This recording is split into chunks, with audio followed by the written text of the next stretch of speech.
하나님께서 오늘 우리에게 주신 말씀 함께 읽겠습니다.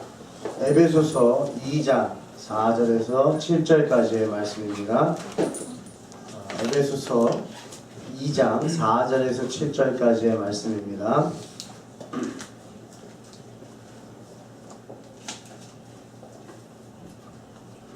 참고로 우리 성도님들 성경책 가지고 다니실 때 본문 말씀을 하이라이트를 쳐놓으시면 그래도 1년 후에 성경을 이렇게 뒤적뒤적 할 때 이런 말씀을 주셨었구나 기억할 수 있어요. 하이라이트 하시면 좋겠어요.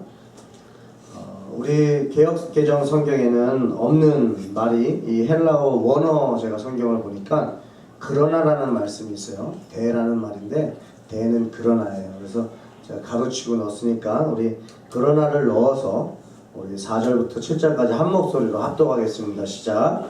그러나 긍휼히 풍성하신 하나님이 우리를 사랑하신 그 큰 사랑을 위하여 홀로 죽은 우리를 그리스도와 함께 살리셨고 너희는 은혜로 구원을 받는 것이라. 또 함께 일기사 그리스도 예수 안에서 함께 하게 하시니 이는 그리스도 예수 안에서 우리에게 자녀하심으로써 그 은혜의 지극히 풍성함을 오는 여러 세대에 나타내려 하시리라. 아멘. 아멘. 하나님 말씀입니다. 주님을 사랑하십니까? 아멘. 예수님 사랑하세요? 아멘. 그럼 다시 질문할게요. 한 주간 사시면서 예수님 생각 많이 하셨습니까? 아멘. 다 대답 안 하신 것 같아요. 예수님을 사랑한다고 우리가 고백을 하면서 예수님을 생각하지 않는다는 거, 그게 사랑일까요? 우리가 교회를 다니면서 예수님 사랑합니다 찬양도 부르고 또 사랑하십니까 물어보면 사랑합니다 라고 말을 하는데 평상시에 생각을 하지 않나요? 우리가 자녀들을 사랑하잖아요. 사랑하면 특히 이제 대학교 들어간 자녀들 있는 부모님들은 동부 쪽으로 대학을 갔다든지 기숙사에 들어간 자녀들을 두신 부모님들은 밥 먹을 때마다 자녀를 생각합니다. 아유 내 아들이 내 딸이 지금 밥은 먹었나, 끼니는 잘 챙기고 있나, 무슨 일은 없나, 스트레스는 없나, 걱정은 없나, 공부는 잘하고 있나, 외롭지는 않은가, 또 힘들게 하는 사람은 없나, 뭐 이렇게 생각을 해요. 왜 그래요? 사랑하기 때문에. 관심이 없고 사랑이 없으면 그냥 우선은 기숙사 갔으니까 이제는 나는 신경 쓸 필요 없지, 그러고서는 아예 생각을 안 할 텐데 부모님들은 그렇지 않아요. 그리고 부모님들은 본인이 밥 먹을 때도 내 자녀가 밥 먹냐 생각하지만 본인이 쉬는 시간에는 쉬어야 되는데 쉬지 못하고 자녀에게 전화를 건다든지 자녀를 생각합니다. 왜 그래요? 사랑하기 때문에. 연애할 때 보면은 서로 만나고 헤어진 지 별로 5분도 안 지났는데 돌아가는 차 속에 다시 전화해가지고 또 보고 싶다 그래요. 보고 있는데도 보고 싶다 그래요. 왜 그래요? 내가 사랑을 하는데 만족을 못하는 거예요. 그러니까 보고 있는데도 보고 싶다는 거예요. 같이 있는데도 더 같이 있고 싶다는 거예요. 도대체 그게 뭔지는 모르겠는데 사랑을 너무 하니까 보고 싶다는 거예요. 여러분, 우리가 주님을 사랑한다고 말하면서 일주일을 지낼 때에 얼마나 예수님을 생각하는가, 예수님은 지금 나를 보시면서 기뻐하시는가, 예수님은 지금 세상을 바라보시면서 무슨 생각을 하실까, 예수님은 지금 마음이 어떠실까. 예수님에 대한 생각을 우리가 많이 하지 않는데 사랑한다고 말하는 것은 그것이 사랑이냐라고 되묻고 싶다는 것입니다. 그래서 요한복음 21장에 보면은 베드로에게 예수님이 나타나셔서 3번 물어보시잖아요. 네가 나를 사랑하느냐? 근데 첫 번째 질문은 달라요. 내가 이 사람보다 나를 더 사랑하느냐라고 질문하시거든요. 우리가 여러 가지를 사랑합니다. 좋아합니다. 근데 예수님이 원하시는 건 그거예요. 너희들 그거 좋아하지 말아라, 너희들 그거 사랑하면 안 되라고 하는 것이 아니고 그것보다 나를 더 사랑하니 라고 말씀하시는 거예요. 너희들 갖고 싶은 거 가져도 되는데 그거보다 나를 더 사랑하니 이거예요. 여러분 젊은 청년들 자매들 같은 경우는 그런 모습을 봐요. 제가 청년 사역을 했으니까 핸드백을 갖고 싶은 거예요. 그러면요 여러분 핸드백 하나 사겠다고 한 달을 아르바이트 합니다. 그 핸드백 갖고 가지려고 10시간씩 아르바이트를 한 달 동안 해요. 그리고 아무리 힘들어도 그 핸드백 생각하면서 힘을 내요. 아침에 일어나기 싫은데 그 핸드백 때문에 일어나요. 그걸 가질 수만 있다면 내가 이 잠중이야 이겨내리라. 그리고 출퇴근길에 만약에 그 매장이 있으면 지나가면서 그 핸드백이 매장에 있는 거 보고 또 기뻐하면서 아르바이트 하러 가요. 아니 일하러 가는 게 뭐 그렇게 기쁩니까? 근데 내가 일을 하면 저걸 가질 수 있다는 거예요. 그걸로 희생을 해요.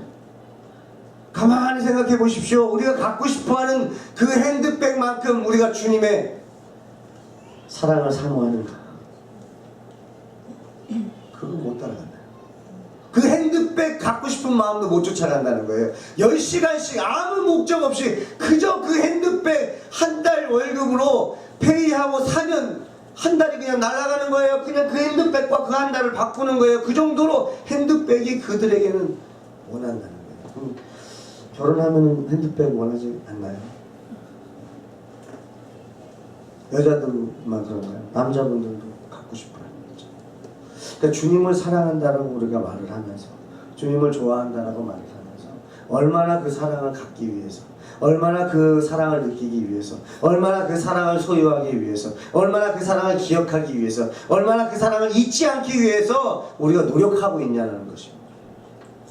일주일 사시면서 얼마나 고백하시고 생각하시는지 회개하셨으면 좋겠어요. 늘 회개하시고 그 회개 가운데 주시는 은혜를 또 경험하시기 바랍니다. 에베소서를 통해서 지금 구원론에 대한 교리를 또 지금 공부하고 있고요. 이제는 교회에 관해서 교회론도 에베소서를 통해서 배울 텐데요. 이 에베소서를 읽다 보면은 저는 자연스럽게 로마서가 생각이 나요. 로마서에 그 우리가 모든 사람들이 죄인이었다라고 말씀하시는 그 죄인의 개념. 이방인도 그 다음에 유대인들 다 죄인이었다는 거죠. 거기서부터 로마서는 시작하거든요. 근데 지난주 우리가 말씀을 나눴습니다. 2장 1절부터 3절까지 기억하세요? 그는 허물과 죄로 죽었던 너희를 살리셨도다. 허물과 죄로 인하여 죽었던 우리를 살리셨도다. 그때 너희는 그 가운데서 행하여 이 세상 풍조를 따르고, 여러분 세상 풍조를 따른다는 게 뭐예요? 허물과 죄로 죽는 거라는 거예요. 세상 풍조를 따른다는 건 뭐예요? 내가 사망의 종로로 탄다는 거예요. 세상 풍조를 쫓는다는 게 뭐예요? 사탄의 종으로 산다는 것입니다. 또 뭐라 그랬어요? 공중의 권세 잡은 자를 따랐으니 곧 지금 불순종의 아들들 가운데서 역사하는 영이라, 불순종하는 영을 따랐다는 거예요. 불순종하는 것이 사탄을 따랐다는 거예요. 우리가 일주일을 살아갈 때에 불순종하고 하나님을 신뢰하지 못하는 그 모든 것들이 사탄을 따르는 그런 역할이라는 것을 지난주에 말씀을 나눴어요. 그러면서 3절에 전에는 이라고 매듭을 져버려요. 비포. 그건 전에는 이라는 거예요. 그래서 오늘 본문 말씀을 보면요, 4절부터 7절 말씀은 1절부터 3절까지의 말씀을 완전하게 대조시켜 줍니다. 그렇다 1절부터 3절까지를 봤더니 우리는 모든 죄악을 들춰내버렸어요. 우리는 허물과 죄로 인하여 죽을 수밖에 없는 사람이었다는 거예요. 우리는 죄의 종이었다는 거예요. 우리는 진노의 자녀였다는 거예요. 그것을 명확하게 제시해 주고 있어요. 우리 입으로 알라는 거예요. 우리는 그런 존재였다는 거예요. 근데 4절에 시작하면서 뭐라고 말씀하시냐면, 헬라어 원어는 그러나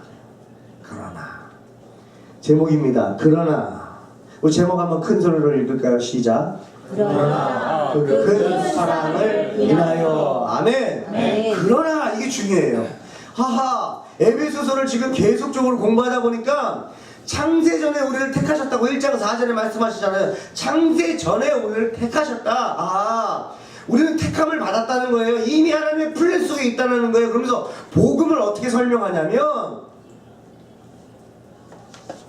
전에는 before 3절에 2장 3절 말씀 전에는 이라고 말하는 거예요. 전에는 맞다.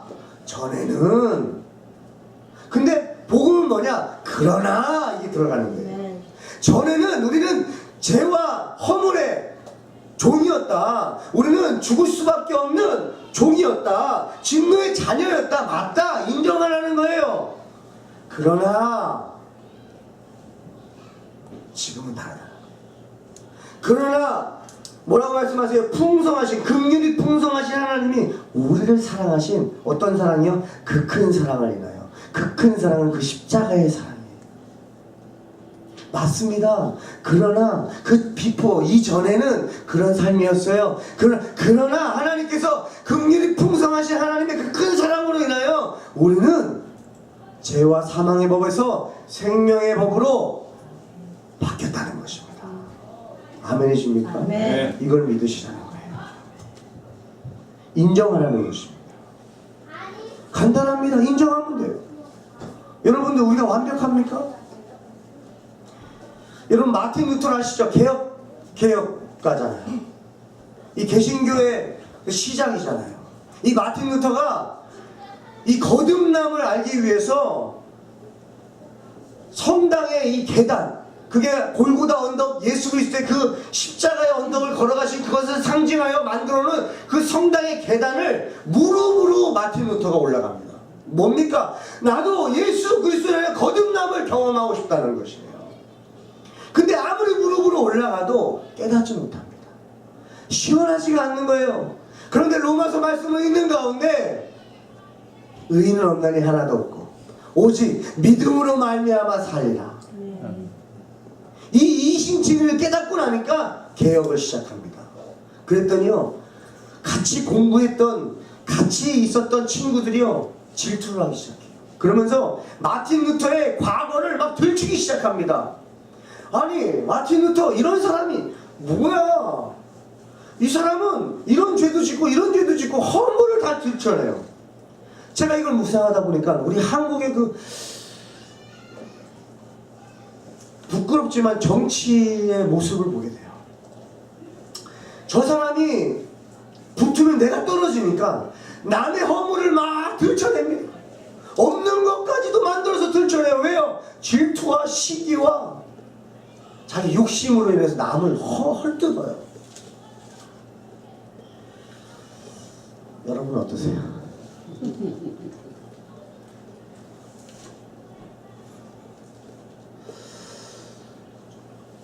그럴 수 있어요. 사람들이. 근데 마틴 루터가 어떻게 하냐면 이게 포인트예요. 마틴 루터는요, 맞다. 맞습니다. 친구야, 맞다. 나 그런 사람이야. 나 그랬어. 맞아. 내한테서 무슨 선한 것이 있겠니? 난 죄인이고 난 허물이 많어. 그러나 긍휼이 풍성하신 하나님의 큰 사랑이 날 덮어버렸어. 하나님의 큰 사랑이 나의 죄와 허물보다 더 커. 친구야, 맞아. 내가 뭘 할 수 있겠니? 내가 무슨 의가 있다고 이런 개혁을 할 수 있겠니? 하나님의 은혜가 아니고선 나는 할 수가 없구나 라고 인정을 해버린 거예요. 여러분 인정하셔야 돼요. 자신을 인정하셔야 돼요. 거기서부터 은혜가 시작되는 거예요. 자신의 허물과 죄를 인정하지 못하는 사람들은요, 은혜를 몰라요. 그래서 하나님께서 나를 사랑하셔서 독생자 예수를 이 땅에 보내셨고 나를 위해 십자가 죽으셨다는 그 사건을 들었을 때요, 아니 예수님은 왜 돌아가셔가지고 나를 이렇게 불편하게 하는가? 나를 대신해서 죽었다니까 내가 뭔가를 해야 될 것 같고 부담스러운 거예요. 여러분, 내 허물을 인정하지 못하는 사람은요, 하나님의 은혜를 깨달을 수가 없어요. 그 은혜의 깊이를 몰라요. 근데 내가 죄인입니다. 나의 연약함을 막 드러내면 드러낼수록 십자가의 은혜가 감격으로 다가오는 거예요. 아니 내가 부족함이 없다면 왜 굳이 오셔서 나를 위해서 죽으셨다라는 그것 때문에 나를 부담스럽게 하십니까가 아니라 나는 구원받을 수 없는 나를 위해서 어찌 이 땅에 오셨습니까? 어떻게 나를 구원하시겠다고, 나 같은 자를 구원하시겠다고, 나 같은 자를 용서하시겠다고 하늘 보좌를 버리시고 이 땅에 오십니까? 그리고 주님 앞에 나아가는 거예요. 여러분, 에베소서를 통해서 하나님이 우리에게 주시는 메시지예요. 받아들이라는 거예요. 인정하라는 거예요. 자각하라는 거예요. 자기 자신을 알지 못하고서는 하나님의 은혜를 깨닫지 못합니다. 왜 은혜가 안 오는 줄 아십니까? 왜 감격이 없는 줄 아십니까? 우리 일부 예배는요 지금 완전히 부흥이에요. 설교도 안 했는데 울어요. 여러분, 그냥 묵도하는데 울어요. 제가 말씀드렸어요. 우리 집사님, 우리 10년 후에는 아예 교회 와서 우는 게 아니고 차 안에서 오다가 울자고요. 하나님의 은혜가 막 생각만 해도 커서 그냥 운전하면서 오다가 울자고요. 10년 동안 신앙생활 했더니 이제는 익숙해져가지고 아무 감정 없이 드리는 그런 허울뿐인 예배를 드리는 것이 아니고 감격함으로 10년 후면 더 감격해야죠. 10년 후면 그 하나님의 은혜가 얼마나 더 큰지를 더 깨닫게 되니까 그 은혜 가운데 더 무릎을 꿇고 겸손하게 나아가야죠. 우리 한국교회가 저는 이렇게 다시 바뀌었으면 좋겠어요. 옛날 어른들이 10리를 걸어서 예배를 드리고 20리를 걸어서 산을 넘어서 예배를 드리고 도시락을 싸가지고 자녀를 붙잡고 자녀를 하나 얹고 그 산을 넘어서 성전에 가는 그 발걸음을 감격하며 갔던 그 신앙을 우리 다 잊어버렸어요. 하나님의 은혜가 얼마나 큰지를 다 잊어버렸어요. 왜 그래요? 내가 뭘 그렇게 잘못했다고. 이 정도 살았으면 됐지. 내가 사람을 죽였습니까? 내가 무슨 도적질을 했습니까? 사기를 치면서 누굴 아프게 칼로 찔렀어. 내가 뭐 얼마나 잘못했다. 깨닫지 못하고 내 자신을 자각하지 못해서.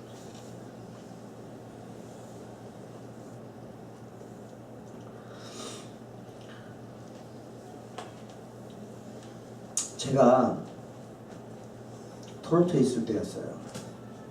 여러분들은 잘 알지 못하지만 제가 한국에서 토론토로 갈 때 계획이 있었습니다. 하나님과의 약속이었어요. 3년 동안 한국을 떠나서 캐나다에 있겠다라는 그런 약속이었습니다. 3년이 지나면 저는 한국을 가고 싶어서요 막 기다렸어요. 우리 가족들은 알 거예요. 3년이 지나면 나는 한국 가는구나. 그리고 3년을 기다렸습니다. 이를 악물고 기다렸어요. 근데 3년이 가까우는 가운데 저는 변화가 됐다라고 저는 알고 묵상을 하는데 만약에 내가 한국을 가가지고 복음을 전하는데 과거에 나를 알던 친구들이 나를 알아보고 손가락질하면 어떡하지? 저는 변화가 됐는데 복음을 전하는데 그 교회의 교인으로 저를 알던 친구가, 동생이, 선배가 보면 어떡하지? 그래서 얘 설교를 하는데도 막 웃고, 야 웃긴다 쟤 충성이 옛날에 이랬는데 제가 저기서 설교하고 있네. 그리고 막 인정해주지 않고 또 막 사람들에게 저에 대한 허물을 막 들춰내면 어떡하지? 그걸 어떻게 그 부끄러움을 어떻게 감추지? 그런 생각이 떠올랐어요. 그런 가운데 하나님께서 저에게 은혜를 주시고 감동을 주셔서 저희가 3년 되는 그때에 선포했습니다. 하나님, 제가 복음 전하러 가는 거 아니면 한국 안 가겠습니다 했는데 그 선포대로 하나님은 지금 14년 동안 한국을 못 가게 하고 있습니다. 기도 잘 하셔야 됩니다.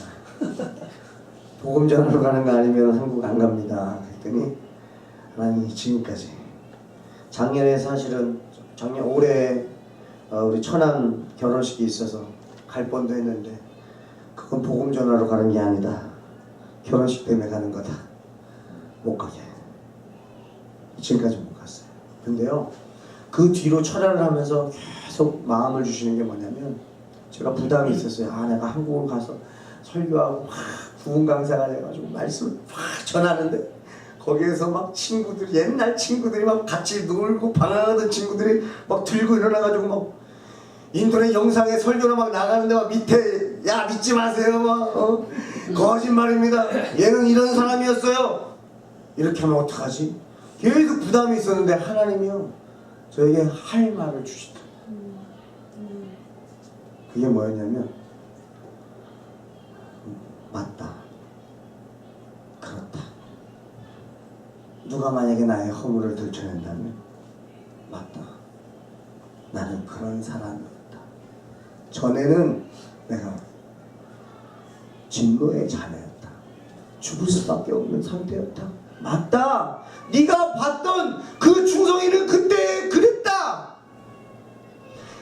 그러나 이게 중요해요, 여러분. 제가 이걸 깨닫고 났더니 두려움이 없어졌어요. 오케이. 내 죄악이 크면 클수록 깊으면 깊을수록 맞다. 맞아. 그러나 하나님의 긍휼이 크신 그 하나님의 은혜가 나를 덮었다. 하나님의 크신 사랑이 나의 모든 억울을 덮어주셨다. 그러므로 나는 주님을 전하는 삶을 산다. 이렇게 말하는 거예요. 여러분, 이 메시지가 저에게 오니까요 더 은혜가 있는 거 있죠. 그때 깨닫습니다. 죄가 깊은 곳에 은혜가 깊다. 왜 그런지 아세요?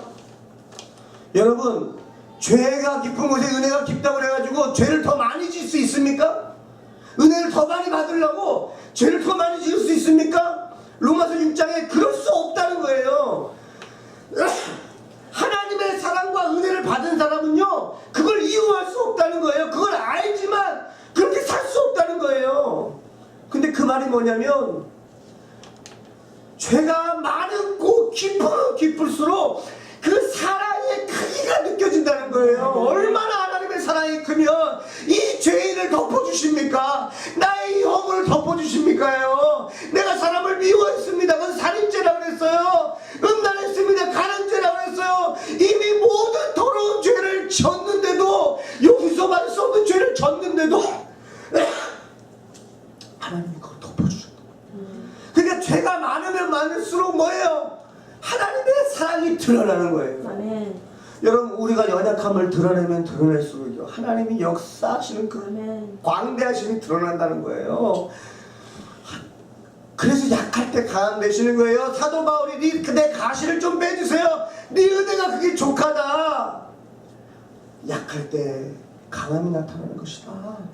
우리의 연약함을요 하나님 앞에만 드리지 마시고 여러분 주변 사람들한테도 인정하셔야 돼요. 사람 앞에서 인정하셔야 돼요. 사람 앞에서 나의 연약함을 인정하셔야 하나님의 긍휼이 크신 하나님의 사랑이 드러난다는 것입니다. 내가 사람 앞에서는 나의 의로운 모습을 보이고 하나님이 어떻게 드러나겠냐는 거예요.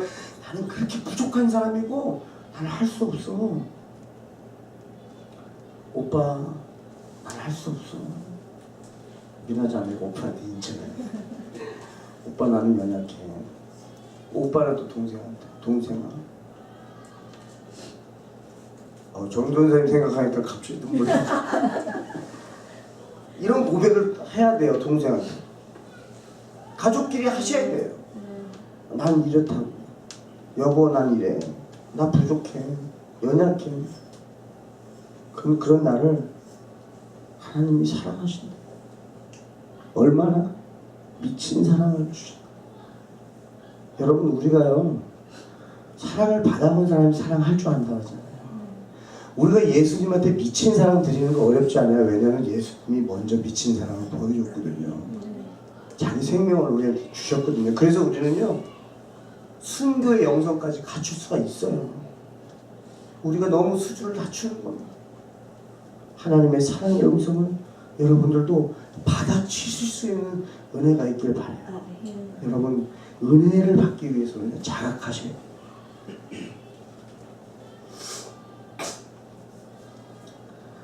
여기 오늘 본문에서 긍휼이 풍성하신 하나님의 우리를 사랑하신 그 큰 사랑을 인하여, 그 큰 사랑은 무엇입니까? 허물로 죽은 우리를 그리스도 함께 살리셨고 너희는 은혜로 구원을 받은 것이라.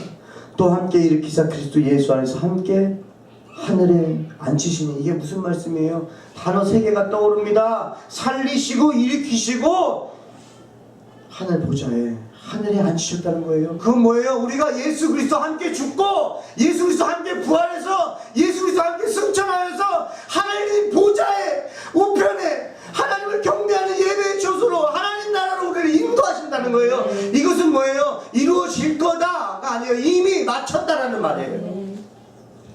하나님의 긍휼이 풍성하신 은혜로 인하여 우리를 이미 살리셨고 이미 일으키셨고 이미 하나님 보좌에 우편에 앉혔다는 거예요. 믿으십니까? 그걸 믿고 사셔야 돼요. 근데 그것이 믿어질 때 감격이 일어나십니까? 이걸 질문하고 싶은 거예요. 왜 감격이 없습니까?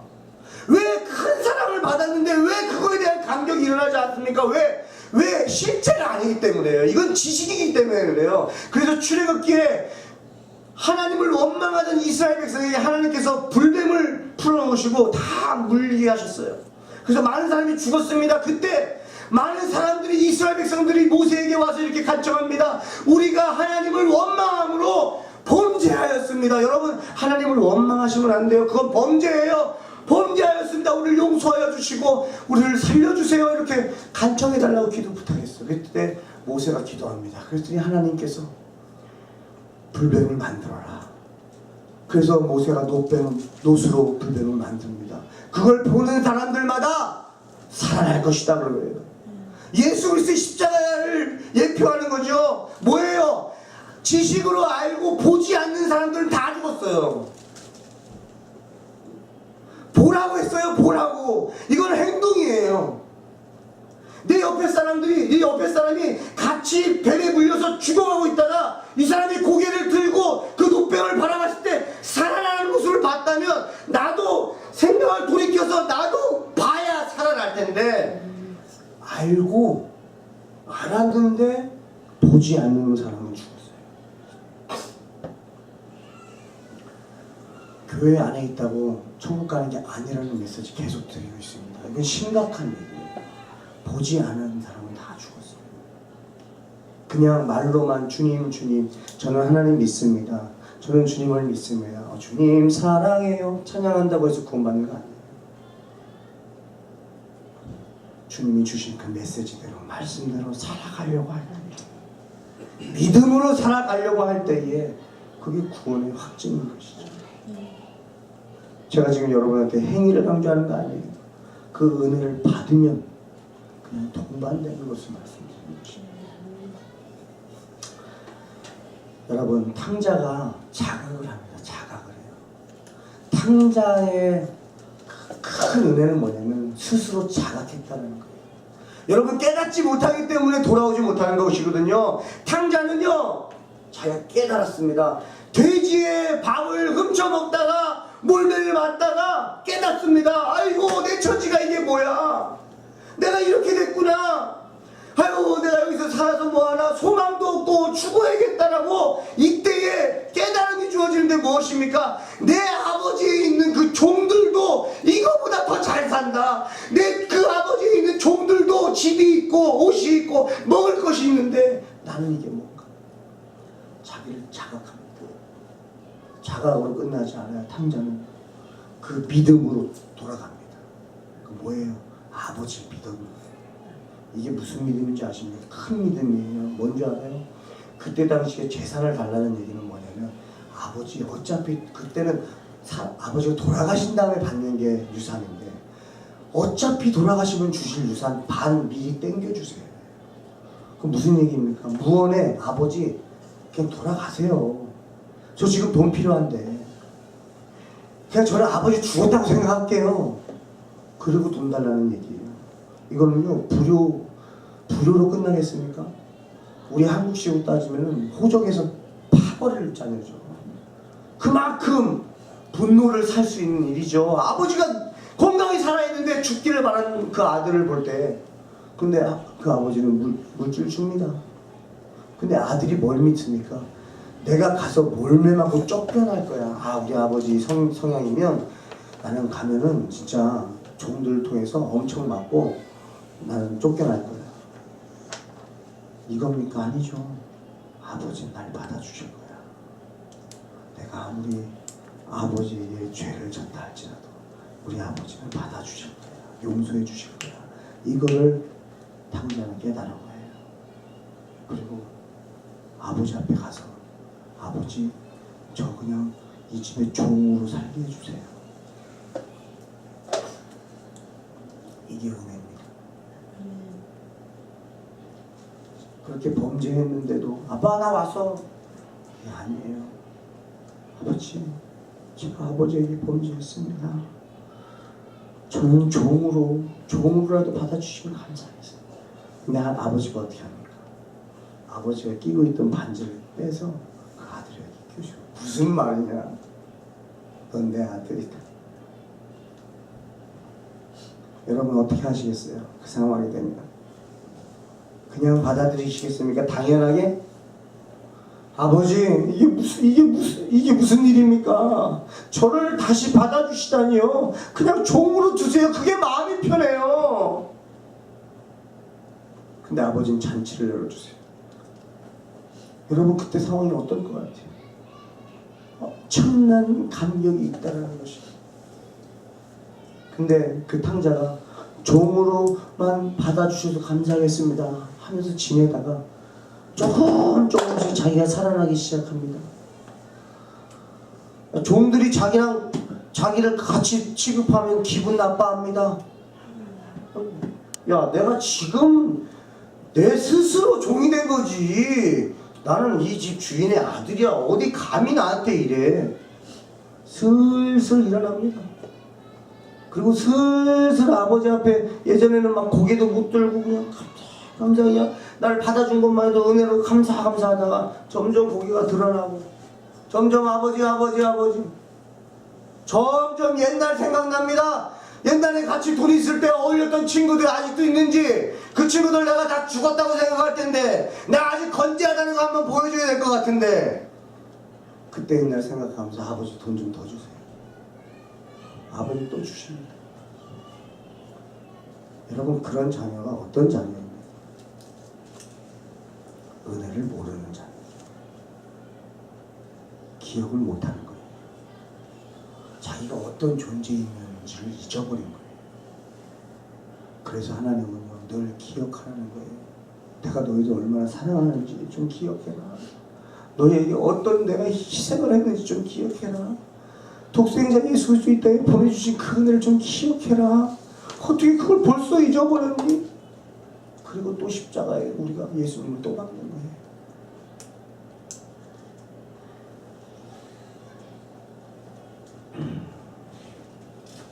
여러분 그 은혜를 하나님이 왜 우리에게 주신 줄 아십니까? 마지막 절 본문 이는 그리스도 예수 안에서 우리에게 자비하심으로써 그 은혜의 질기 풍성함을 오는 여러 세대에 나타내려 하십니다. 여러 세대에 나타내기 위해서 은혜를 주셨다는 거예요. 부모님들은요 자녀들한테 인정하세요. 그냥 아들아 딸아 아빠는 한계가 있단다. 아빠도 사람이라 죄가 있단다. 아빠는 연약하단다. 엄마는 연약하단다. 근데 중요한 건 하나님이 나의 아버지시다. 그래서 아빠가 사는 거야. 그래서 엄마가 사는 거야. 아들아 딸아 너희들이 살다가 힘든 순간들이 올 거야. 외로울 때가 올 거야. 한계를 느낄 때가 올 거야. 그때 그거를 이기려고 너무 바둥바둥하지 말아라. 그걸 숨기려고 바둥바둥하지 말고 인정하고 연약함을 인정하고 하나님 앞에 나아가라. 왜? 하나님은 긍휼이 풍성하시단다. 독생자 예수 그리스도를 주시니까 그 아들과 함께 모든 것을 우리에게 주시지 않겠느냐 하나님 말씀하셨어요. 자녀들도 부모님한테 인정하세요. 아빠 미안해요. 부족합니다. 인정하세요. 인정할 때에 아빠 사랑이 얼마나 큰지 알아요. 나 이렇게 부족한데도 아빠가 끊임없이 사랑해 주는 거 보면 은혜가 되는 거예요. 근데 아빠, 난 저 집 아들보다 내가 훨씬 낫잖아. 은혜를 모릅니다. 그거는 은혜를 경험할 수가 없어요. 나 이 정도면 됐잖아요. 절대 부모 은혜를 모릅니다. 근데요, 동일한 게 있어요. 부모가 돌아가시고 나면 다 알아요. 부모가 돌아가시고 난 다음에 그 사랑을 깨달아요. 하나님의 사랑 잊지 마시고, 전에는 그랬으나 인정하시고, 그러나 나는 이제 예수님을 믿기에 그러므로 성령님 나를 인도하십니다. 내가 무슨 힘이 있습니까? 하나님이 하십니다.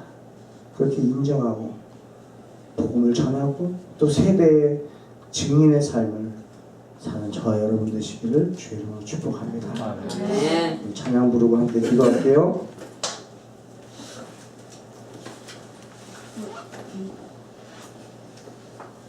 하나님 눈길 머무신 곳,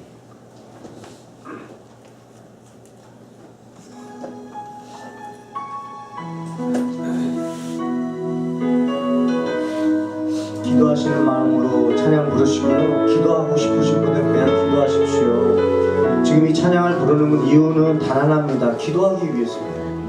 말씀을 들었는데 이 말씀이 능력이 돼서 내 삶 속에 일어나기 원합니다. 그냥 듣고 지식으로만 아는 것이 아니고 노뱀을 보면 사는구나 하고 아는 것만이 아니고 내가 그대로 고개를 들고 노뱀을 바라보면서 나의 모든 죽음이 다시 살아나는 역사를 경험하기 원합니다. 주님 도와주세요. 이런 간절한 마음으로 찬양하시고 기도하시길 축복합니다.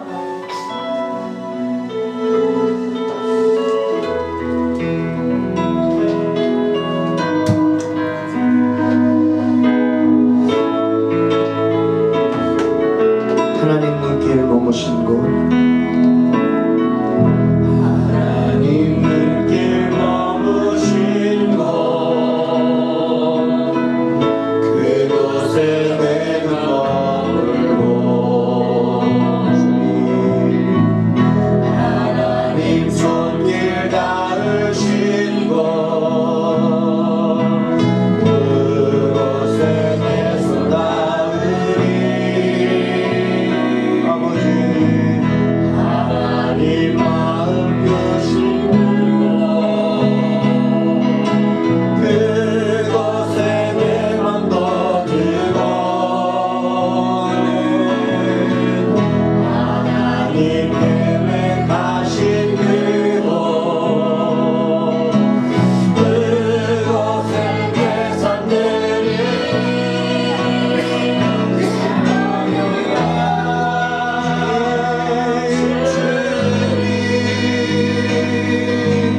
주님만 함께하소서. 나의 합니다.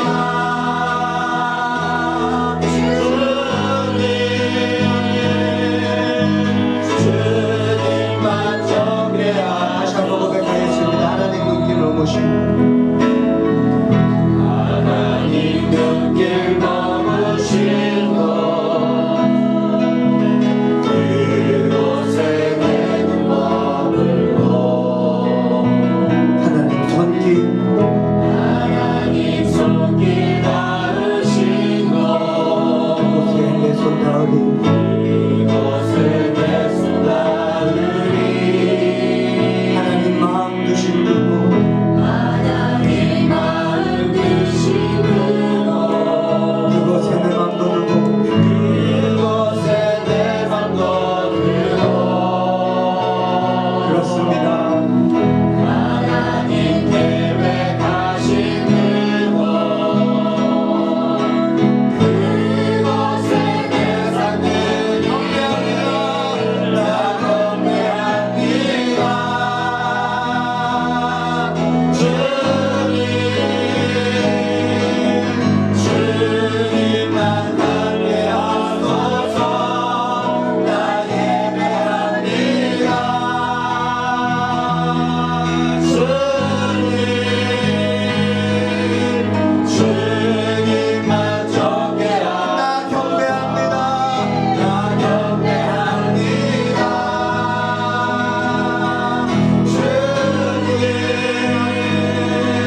함께 기도하겠습니다.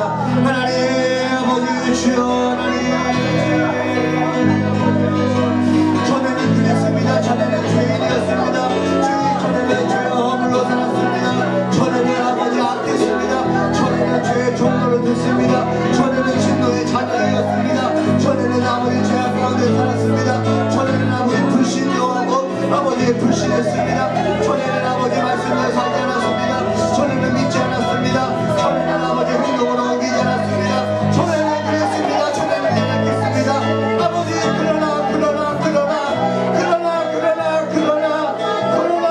그러나 긍휼이 풍성하신 하나님이 하나님의 그 사랑으로 우리를 구속하셨고 우리를 용서하셨고 우리를 아버지 깨끗게 하셨습니다.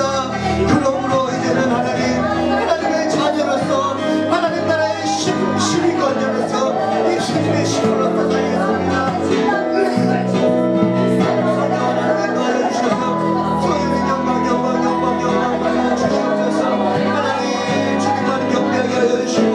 주님만 함께하여 주시고 주님만 예배하게 하시고 주님만 함께하여 주셔서 하나님 영광 받아 주시옵소서. 하나님 영광 받아 주시옵소서.